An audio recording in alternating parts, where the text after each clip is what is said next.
ربائی number 4 اور اس کی تشریح۔ اپنے بھائی کے مقابل کبر سے تن جائیے، غیر کا جب سامنا ہو بس قلی بن جائیے۔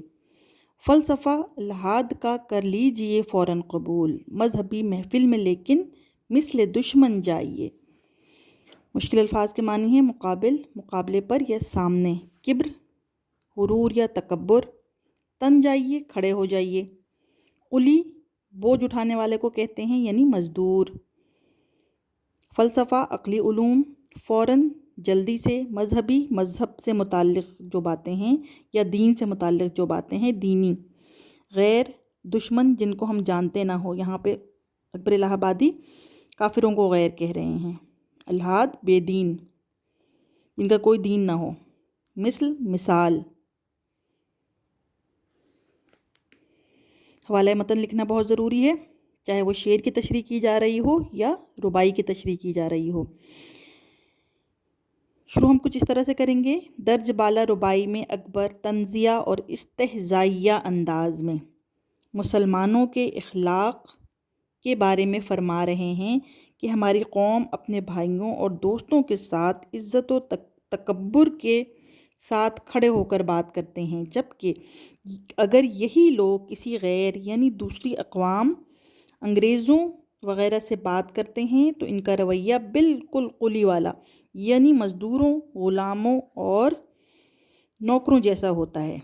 مسلمان قوم اخلاقی طور پر اس قدر کمزور ہو گئی ہے کہ وہ غیروں کا ہر حکم سر آنکھوں پر رکھتے ہیں یعنی بجا لاتے ہیں، یعنی اس کو مانتے ہیں، ان کے سامنے غلط بات پر بھی انکار نہیں کر پاتے۔ اس تمام صورتحال سے شاعر افسردہ ہیں اور وہ یہاں تک کہہ رہے ہیں کہ مسلمان پستی اور اخلاقی گراوٹ کی اس حد تک پہنچ چکے ہیں کہ وہ فلسفہ بے دینی بھی فوراً قبول کر لیں گے، یعنی اگر ان کے آقا بے دین ہو جانے کا کہیں تو وہ بھی کر گزریں گے۔ شاعر یہاں پر امید کا دامن ہاتھ سے نہیں جانے دیتے، بلکہ فرماتے ہیں کہ چاہے دشمن کی طرح مذہبی محفل میں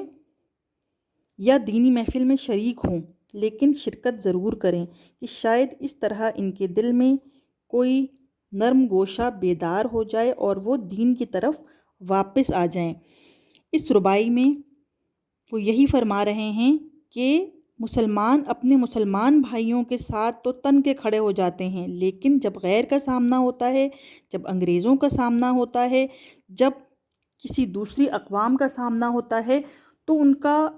جو رد عمل ہوتا ہے، جو ان کا رویہ ہوتا ہے، وہ بالکل ایسا ہوتا ہے کہ وہ مزدوروں والا ہوتا ہے، وہ بات ماننے والا ہوتا ہے، قلی کی طرح کا رویہ ہوتا ہے۔ لیکن پھر وہ یہ بھی کہہ رہے ہیں کہ مذہبی محفل میں جائیے، چاہے دشمن کی طرح جائیے، چاہے بہت تھوڑی دیر کو جائیے، لیکن اس میں شرکت ضرور کیجیے۔